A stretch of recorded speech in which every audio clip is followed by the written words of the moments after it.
Just a couple of words about PBM safety. Fortunately, I was able to attend the VMA Congress over here a couple of years ago, so I've had a bit of an introduction to Auckland and the land of the long white cloud. Happy to talk to anyone. I've got a stand out the front there, so just to give you a bit of a history on where we've come from. I've been in my consultancy role for about 10 years now. We've had the fortune of being able to work on events like the Commonwealth Games in the Gold Coast at 2018, the Women's T20 World Cup in 2020, and have consultancy with a lot of venues, particularly theatres. So if anyone's keen to talk about rigging or anything crazy that you want to do in your venues, please come and have a chat to me afterwards. And I'm looking forward to this next session because I'm just walking around the streets here over the last couple of days. There's so much change going on in Auckland, and it should be unlimited.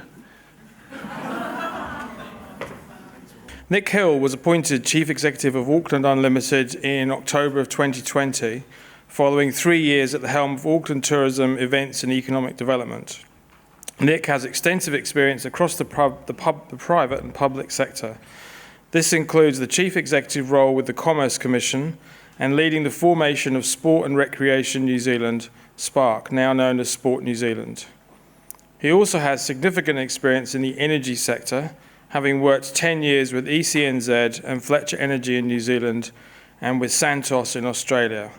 Before joining ATEED, Nick was a partner of specialist New Zealand public policy and management consulting firm Martin Jenkins, which he joined in 2011 to establish the firm's Auckland practice. Welcome, Nick.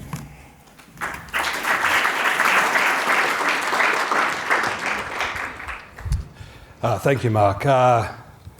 E na mana, e na reo, nā hoe whā o Tamaki Makaurau, Tamaki Herringa Waka, Tamaki Herringa Tangata, Tamaki Makaurau. Tēnā koutou, tēnā koutou, tēnā koutou katoa.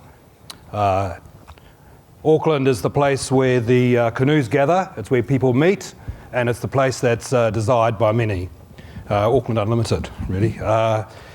Thank you very much for the opportunity to talk to you this afternoon about an update on Auckland Unlimited. I tend to do that and cover off a few things that are happening. In fact, quite a lot of things are happening, and I'm very happy to take questions at the end. So if you've got those, I'll do my best to answer them. So I was going to kick this off with a little video. Take a moment. What have you learned in all of this? What new path are you going to take? For me, it's about new beginnings.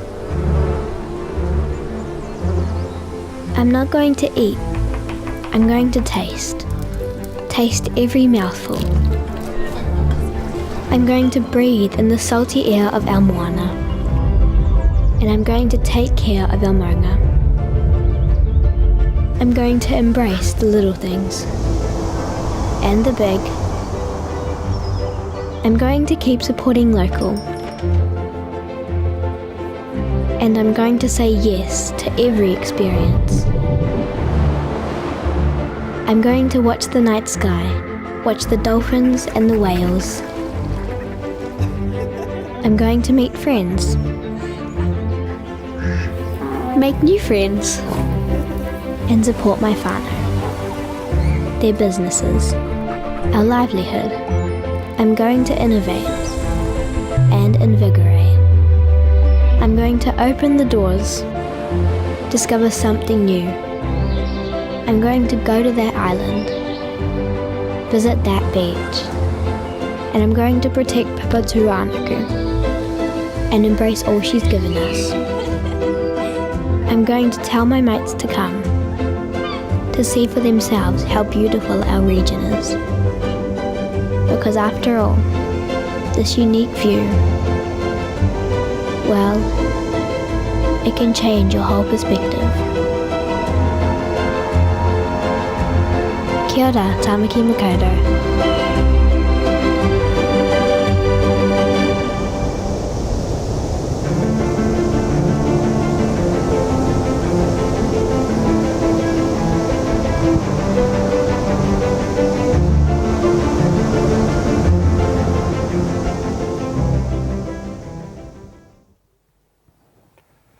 While that's one person's view of Tāmaki as we've come out of COVID, I think it probably highlights something that many of us, in quite large numbers, have been experiencing since COVID and the lockdown, and that's a renewed appreciation for the region that we live in, how rich it is, and also trying new experiences.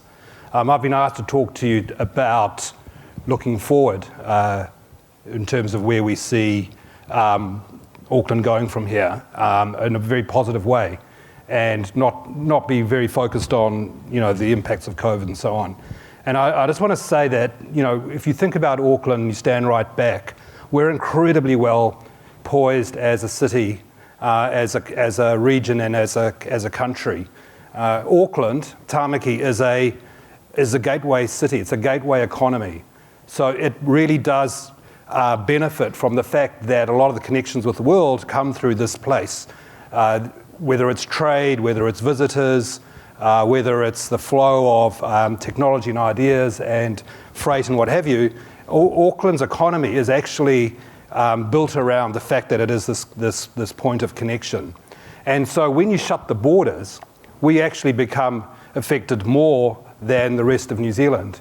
But equally, when those borders are open, the opportunities are much greater. So we tend to be much more volatile and more exposed to what's happening with just how closed our borders are as a country, and hence the impact that we felt through COVID. But if you stand right back and you look at what's happened with COVID, it's actually an impact that speeds up a lot of underlying economic and social and cultural trends.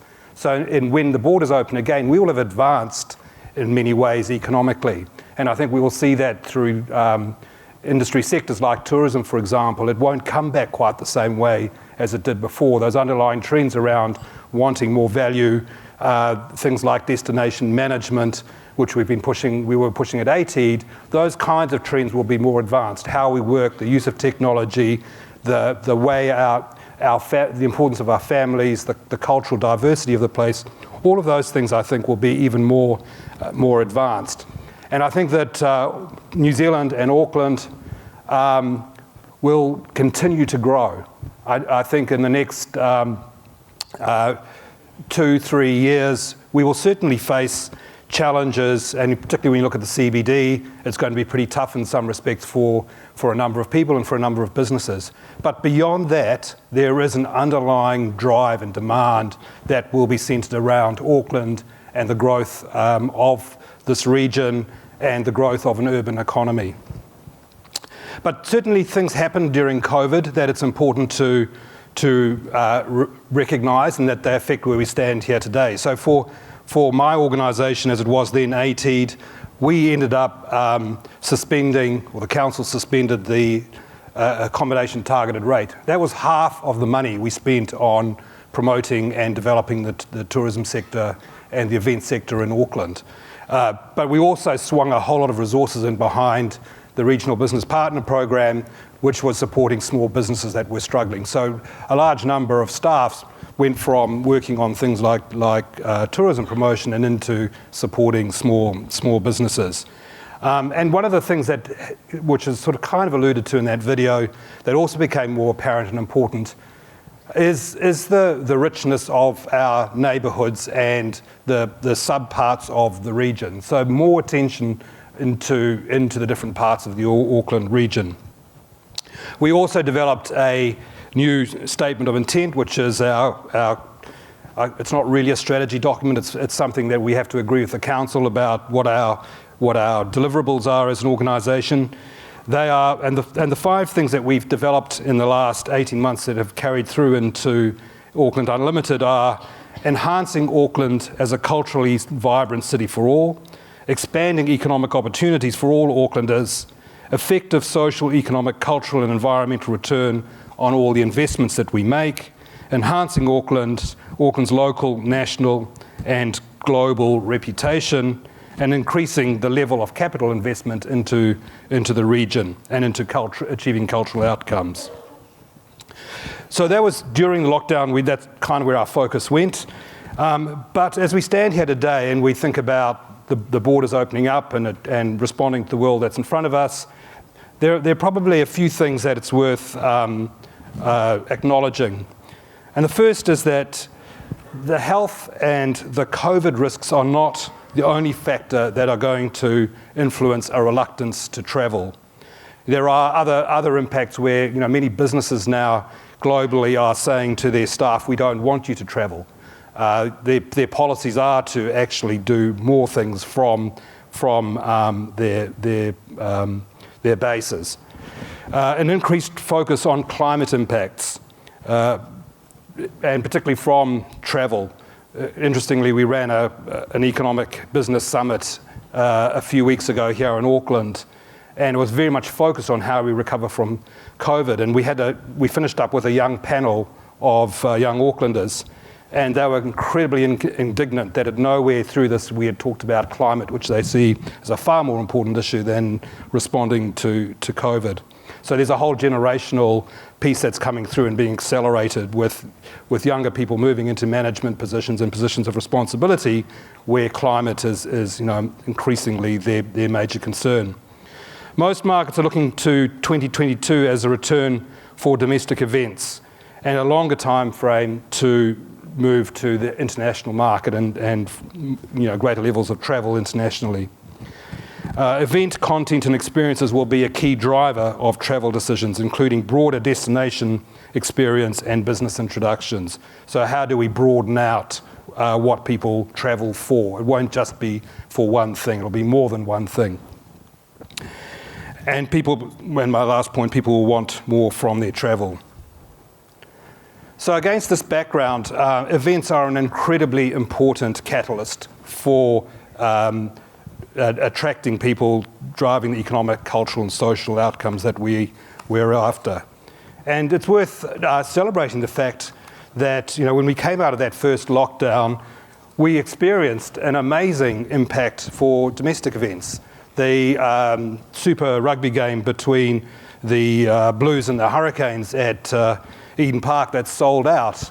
The competition was really struggling for many years, and suddenly Eden Park is sold out for a Super Rugby game. That tells us just how much people like to come together at events. And likewise, with more recently the 660 concert at Eden Park. And it's not just, I can't see Nick around, but it's not just about Eden Park. We've seen Symphony at Spark Arena. The New Zealand Warriors game at Mount Smart is going to be sold out in August this year as well. So there is definitely a huge appetite domestically for getting out into events. And then there was this one, of course.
Event, did teach us a hell of a lot about the world we're living in today with COVID. We were going into 2021 pre-COVID as an event a year like no other. It was going to be the biggest event year ever in New Zealand, let alone Auckland, with APEC, with America's Cup, the Rugby World Cup for women, the Cricket World Cup, softball, Te Matatini, and those were just the big highlights. The only one that happened was America's Cup. And the degree to which we had to deal with all the contingencies and uncertainties, the challenges around having this event occur, and the number of different parties involved in managing all the risk associated with it, tells us, that we can make these things happen and we can run these events, but it's incredibly tough. And I think many people today, certainly in my organisation, are feeling fatigued. It's been an incredibly tough 15 months so far, and we continue to have to front up all the time. So it's been an interesting journey getting through America's Cup. And just briefly on that, there's quite a lot of media around at the moment on what's going to happen with AC37. I think it's not a surprise that there wasn't, or doesn't seem to be, there will be a decision in the exclusive period, which ends tomorrow.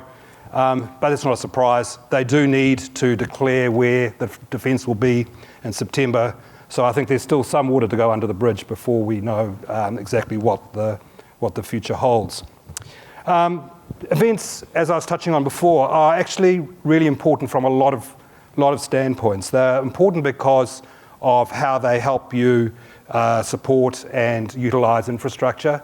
I think one of the things that fascinates me at the moment, I'm really interested in, is when CRL starts to work, what that's going to do for the city and how we drive demand and utilise the benefits that creates, because that's enormous numbers of people moving around and available and potentially in the central city. So that's partly about getting the infrastructure working and infrastructure supporting events, but also the cultural aspects of bringing people together is hugely important. We are the fourth most ethnically, culturally diverse city in the world, and we live together exceptionally well for such a diverse place. But partly that's because as a city, as a place, we actually do integrate, we do things together. And so things like Diwali, Lantern Festival, the Pacifica, all of these events, including a lot of the sporting and other cultural events, bring people together in ways that help to build a sense of identity and cohesion around where we live. And from an economic point of view, that's money in the bank. That social cohesion is valuable. And part of our job at Auckland Unlimited is to help policymakers and governments and others understand that your investment into cultural infrastructure, into events, actually pays off in very significant economic ways over time. It's also, as I mentioned, socially and economically.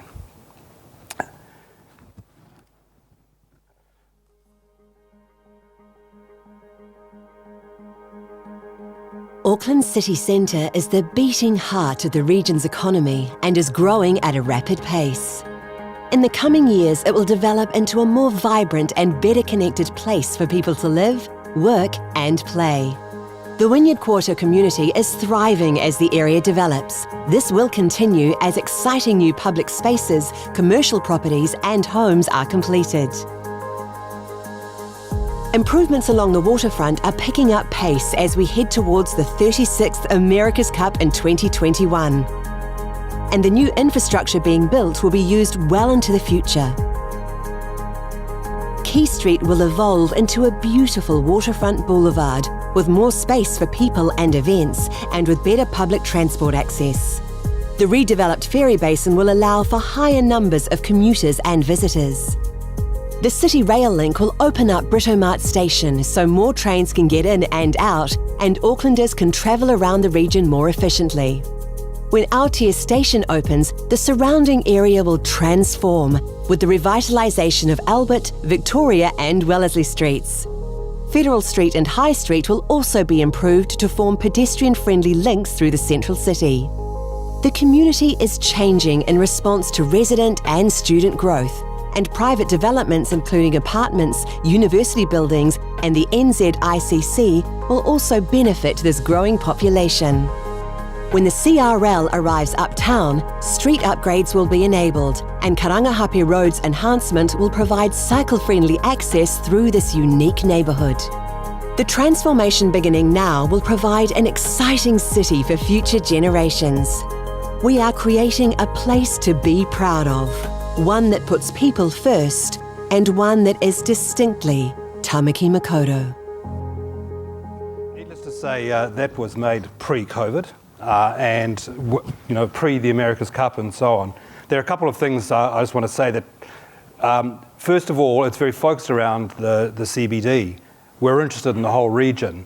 But what sits beneath a lot of that work that's gone on with things like CRL and so on is a recognition of the growth of Auckland and how you intensify and manage a different sort of city when you have more people, and how you then take advantage of that and how people live. So the different modes of transport, the fact that people come together in different ways. When I grew up, it was you all went and socialised in each other's houses on a quarter acre and had the barbecue out the back, and you played cricket on the front lawn.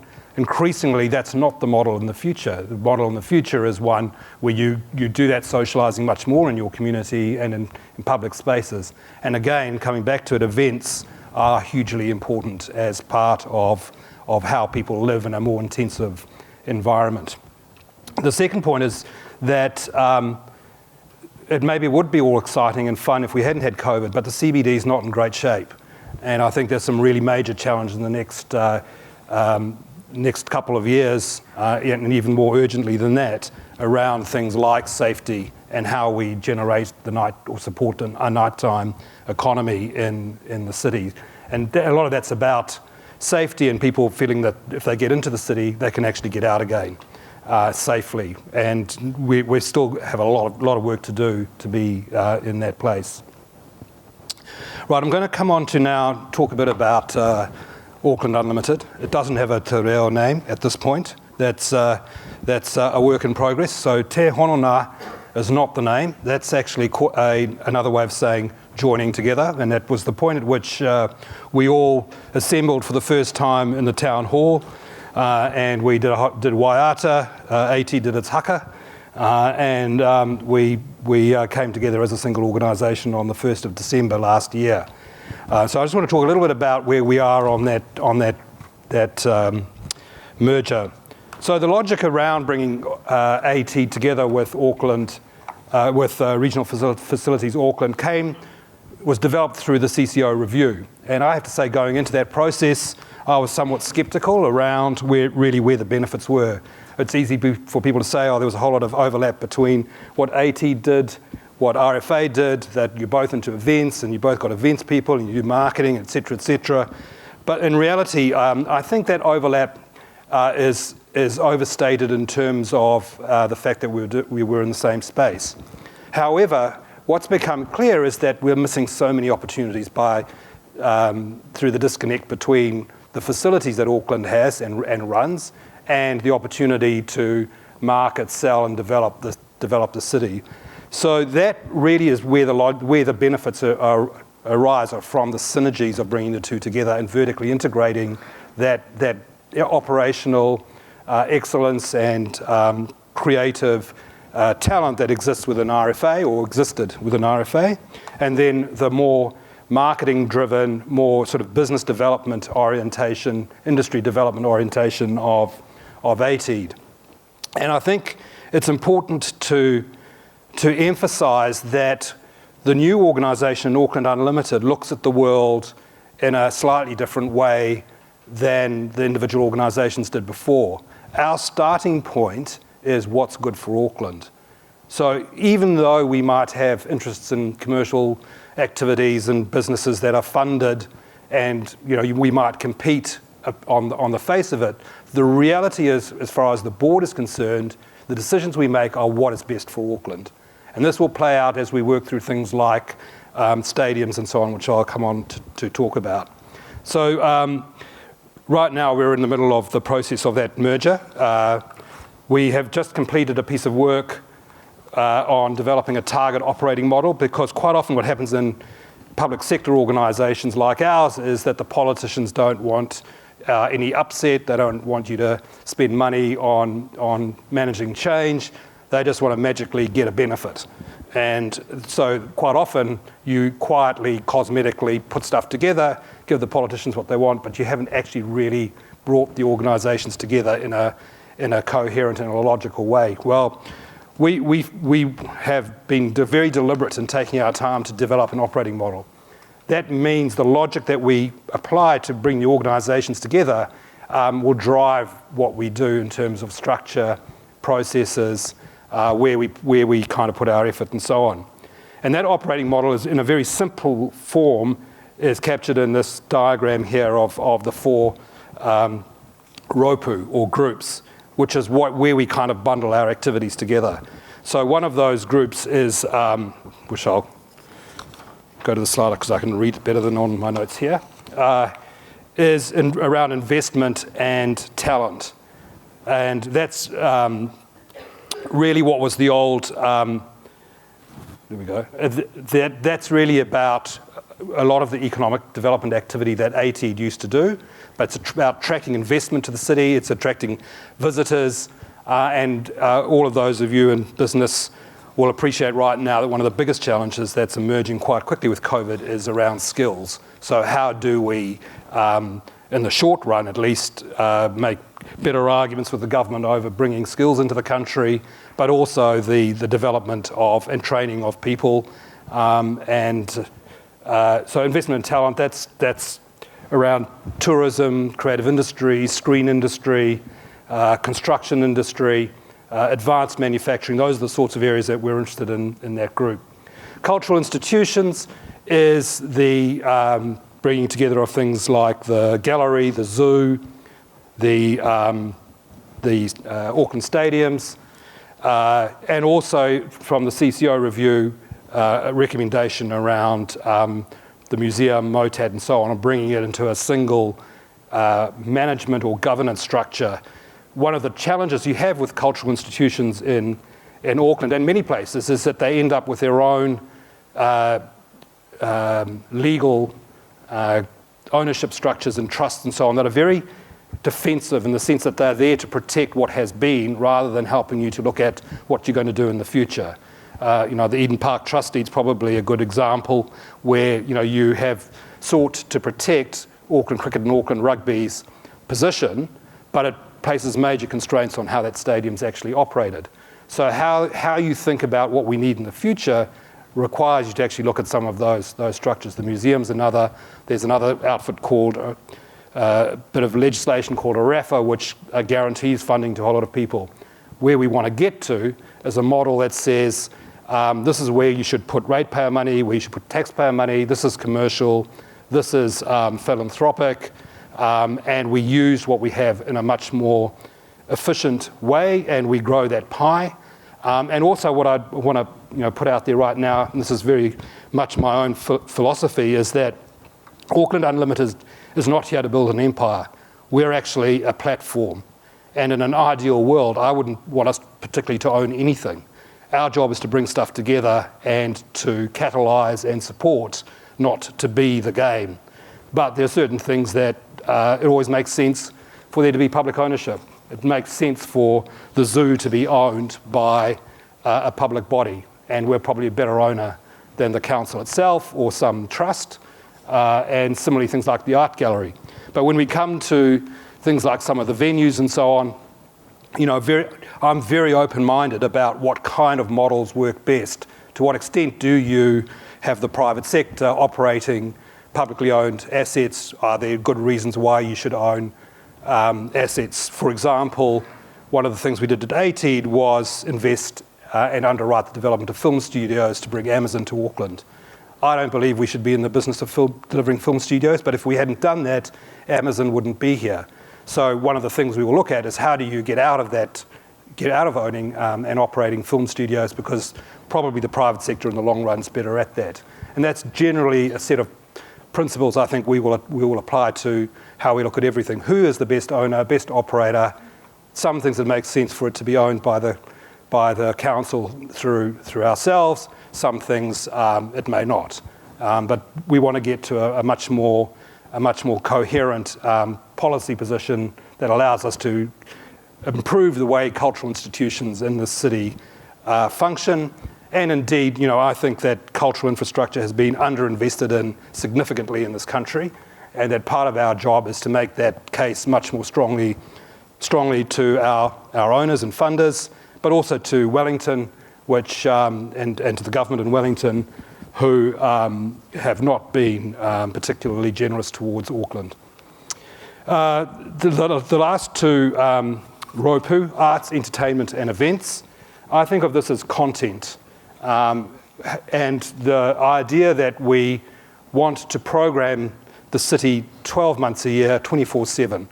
The driver for Auckland Unlimited is one of enriching the cultural and economic life of Tāmaki Makaurau.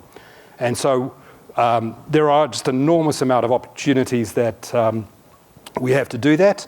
And this particular ROPU is there to look to drive that, either through funding and investing in major events, through running and creating events, through Auckland Live. All of that piece of the organisation is very much focused on that, and I'm sure that that's of particular interest to you today. And the last one, Maori Outcomes. This is reflective of the fact that as a city, as a region, Tāmaki has a very important and rich relationship with mana whenua. It is governed ultimately by a treaty.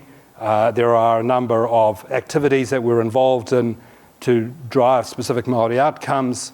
We as an organisation, the board, myself and the management have made a very clear decision to elevate how we approach the pursuing Maori outcomes and how visible and effective we are in doing so. In terms of, sorry if I could go back. So where we are at the moment in this process is currently looking to appoint a senior management team, and I'm hopeful that that will be completed by the end of June, and we will have people who will be leading each of these areas within the new organisation. And I think you'll start to see the process of change rolling out a lot more quickly than has been the case to date. We see this as being quite a long process of transformation over the next 18 months into the end of next year, where we will be looking to develop new processes and systems. There's a major problem with technology in the legacy organisations, incredibly clunky, incredibly poor with data, and the future is digital, and we're a long way from being able to do anything particularly meaningful in that space at the moment. So that is a real priority for us. So that process of change will be ongoing. It'll be staggered and sequenced, and we will be looking to do that with the engagement of important stakeholders like yourselves as we develop our organisation. What can you expect from Auckland Unlimited? I think there are 5 areas that we've highlighted in our current statement of intent that we want to develop specific responses. The first one I've just alluded to, Digital Auckland. How can we be much more effective in the digital space? How do we use data? And that, exactly what that translates into, we've got a lot of work to do on the IT side in the first instance, but that's number 1. Number 2 is programming of content and activity in the city. How can we elevate that? How can we join it up? I'll give you an example of what I mean. The art gallery has a exhibition coming up for Mary Quant. Mary Quant is an absolute icon for young women, for evolution and social change. There's a lot of things you can build in and around around an exhibition of Mary Quant. We want, as an organisation, to be getting right behind that and driving a whole lot of things off the back of that. Toi Tu Toi Ora, which is just finished, although it's in a more limited form at the moment at the exhibition, was the largest exhibition of Maori art using the whole gallery. That's never happened before. And that has had a number of ripples right throughout Auckland. It's changed some of the demographics of people visiting, and it's making an impact across the city. How can we do that with the various things we do that join up the city and tell a story that we want to tell? The third area we've highlighted is something we're calling Choose Auckland, and that's very much about investment. It's about bringing visitors, attracting visitors here, talent, students, businesses. What are those areas that we can actually tell a compelling story and encourage the kind of investment that we want. It was interesting at that business summit I mentioned, we held about 6 weeks ago. Parked up in the harbour is a gentleman called Gabe Newell, who owns Valve Corporation, which is, I think, the largest gaming company in the world. He put some money into Grant Dalton and Team New Zealand, but he came and spoke to the summit and talked about how in this world we have today, that businesses like his now think differently about how they run their operations, that the COVID virus and variants of that virus and other viruses are going to be more prevalent in the future, and that they have to think in terms of, investors and businesses have to think in terms of risk management and diversifying where they put their operations, particularly R&D. And one of the things that's become very clear is that New Zealand, because of its isolation, because of its management of COVID so far, is actually a very attractive place to bring and have a part of their operations globally, which can operate when other parts of the world shut down. So that idea that actually you can use New Zealand and Tāmaki in particular as a safe haven for investment into high-end technology and other kinds of businesses is a hugely powerful opportunity for Tāmaki. That's the Choose Auckland. The fourth one is around what we call somewhat poetically an archipelago of neighbourhoods, and that's the idea that this region is actually, or it's a city of villages, that it's an incredibly rich region with all sorts of interesting stories, opportunities that are all different, and we don't do a very good job of joining it up together and looking to support the uniqueness of each of those. Recently, I met with Skydiving Auckland, who operate just north of Helensville, and they were talking about how, for their business, joining them up with all the things up in the northwestern quadrant of the region is really critical for their business. So they're talking about, Gibbs Farm, they're talking about Hallertau Breweries, they're talking about, going over to the Lake Waimangu at Bethel's Beach, and amazing places that most Aucklanders probably don't really visit. So how can we enrich those stories, support those stories, ensure that there's good access and communication and connection from a transport point of view, and a sort of a marketing point of view. So that was the fourth one. And the last one is around zero carbon. We are already working on zero carbon events, but also we will be looking towards achieving zero carbon venues as well.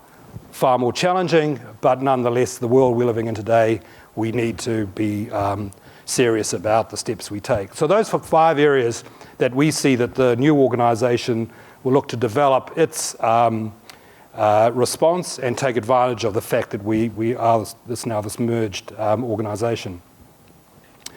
I think I've probably covered this, a collaborative approach and whole of city outcomes. Ultimately, that's what we want to be judged on, is what is it good for Auckland.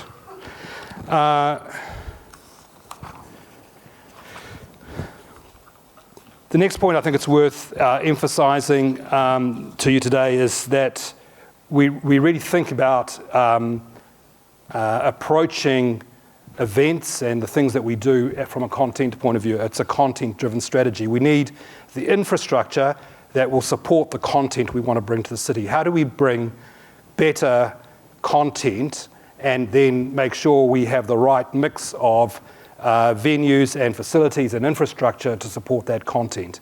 And in doing that, how do we grow a bigger pie that everybody can benefit from? And benefits measured in terms of more Aucklanders participating, whether that's commercially and financially, or whether that's just in terms of social and other benefits. The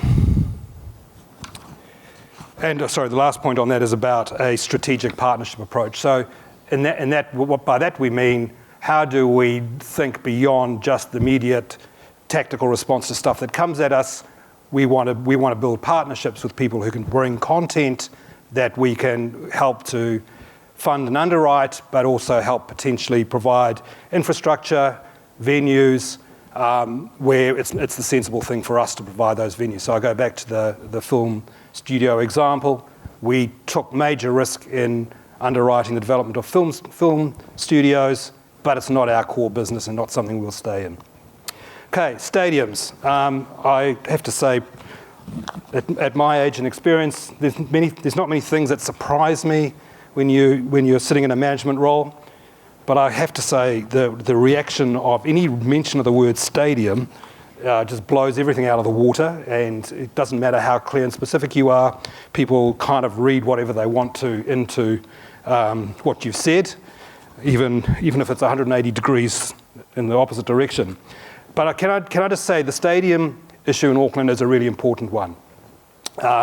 There's a quote here from Grant Robertson about the need for the city as Minister of Sport, but more importantly, Minister of Finance, that there is, from the government's point of view, a real need to chart a much clearer sense of where we're going with stadiums in the city. And stadiums in Auckland are also partly a question of a national approach to stadiums. If Auckland can't afford to have the infrastructure, then it's very unlikely to be anywhere else in New Zealand. So I think I've put this quote in there because it's really important to acknowledge that the government is interested in not quietly going, we don't want to hear anything about that. What we're doing right at the moment is working on one of the recommendations that was part of the CCO review, and that was exploring a joint venture operator for all of the stadiums in Auckland. So that is actually something that we're putting a lot of work into at the moment. We are working through that with the full cooperation and support and engagement of Eden Park Trust Board and the Auckland Stadiums and my own board. Like everything, we need to make sure we do this in a way that we take stakeholders with us, but bearing in mind, of course, that every time you say anything, it appears on the front page of the paper, even though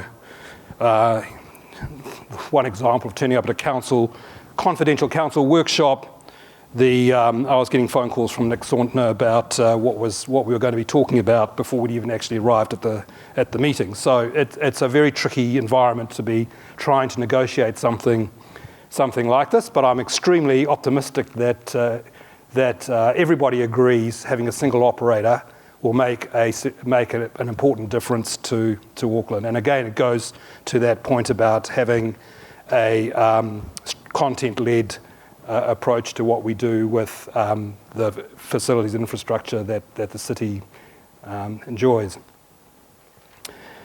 Event investment, the regional events fund.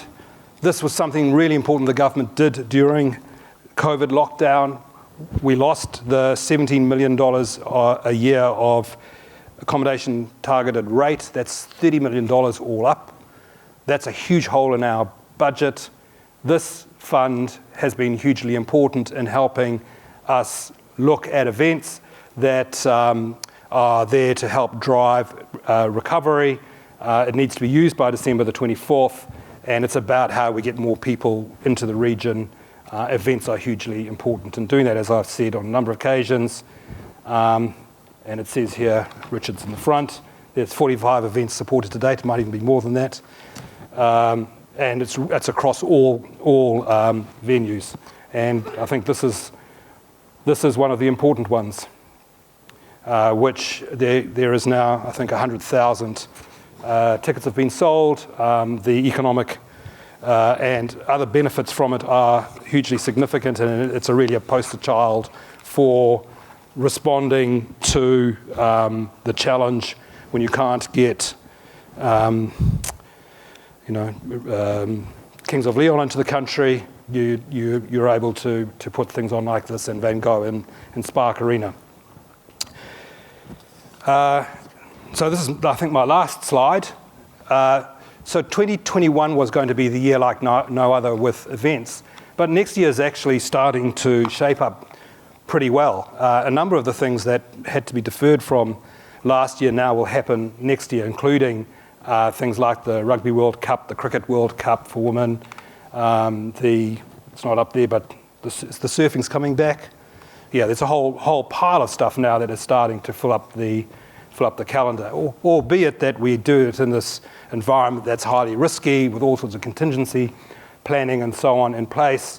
But I think we are certainly well beyond, in many ways, where we were 6 months, 12 months ago in terms of moving on and looking to generate the benefits, the enormous benefits to Tāmaki Makaurau from events and from venues. Kia ora. So I'm happy to take any questions. Nick, you talked about growing the pie, so obviously bringing in more content to Auckland, economic activity, foreign students, all of that. And of course, with the current restrictions in MIQ, that makes that very difficult. Do you have what I regard as a two-way dialogue with central government and MB at the moment, or is it simply they dictate, how that will play out? There's been a lot of effort and time spent on talking to MB and the government on the border, MIQ in particular, and over quite a period of time, since the first lockdown, and driven off the idea that in New Zealand we have a very simple model of how we're trying to manage MIQ, which is it's done by the government. There's a certain amount of capacity. You need to have the army involved, and beyond that you have to wait and queue. And can you get some of that, and even if you accept that model, can you get some capacity to use for economic purposes? It's fair to say that there has been very little appetite in Wellington for doing anything other than the model that they currently have. And politically, very much about New Zealanders and repatriation of families and personal relationships, and that the economic arguments have really, really struggled. And their strategy is very much around move to the bubble and then broaden out the bubble, and then potentially beyond that. And vaccination is the key defence now. So the idea we can get more visitation through MIQ and so on has always been a struggle. And indeed, I think they've taken capacity out of the market since the bubble with Australia. Beyond that, I think the only thing that I really would applaud the government on, in terms of their general response, the wage subsidy probably has been the most successful and important thing that they did very early on. Auckland, a lot of the focus has been on the regions rather than Auckland, and that would be a very specific concern that we have, that a third of the tourism sector jobs are in Auckland, 55,000, yet almost none of the funding to address problems with tourism has found its way to Auckland. So we do run up against an issue of Auckland is big enough to look after itself on one hand, and then on the other hand, we don't have a ways of raising the funding. The council has a $1 billion hole in its revenue as a result of COVID. So we have less funding. We do, the council does. So there's less money in the pot. I think individual ministers are very sympathetic. Certain officials in MB are very sympathetic. But the reality is that the health objective is what dominates all discussion. What's your view on public-private partnership in terms of infrastructure for venues? The council's been very clear about the fact that there's no money to build any new venues, and those of us that are running them are, struggling with the funding we've got to keep the ones that we've got going. What's your vision for the future in terms of how we're going to cope with an expanding population and build new venues? I'm personally very sympathetic. I think the board of Auckland Unlimited thinks that there's a lot of potential to think very creatively around how you fund and deliver and operate and build infrastructure. I think that, I'm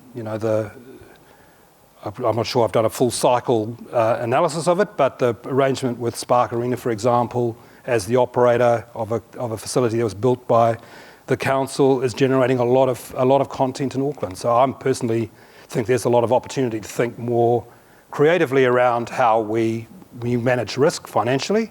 Council is very capital constrained, and we will always fight to get funding beyond funding for renewals and others, unless we can come up with some quite creative ways of putting projects together.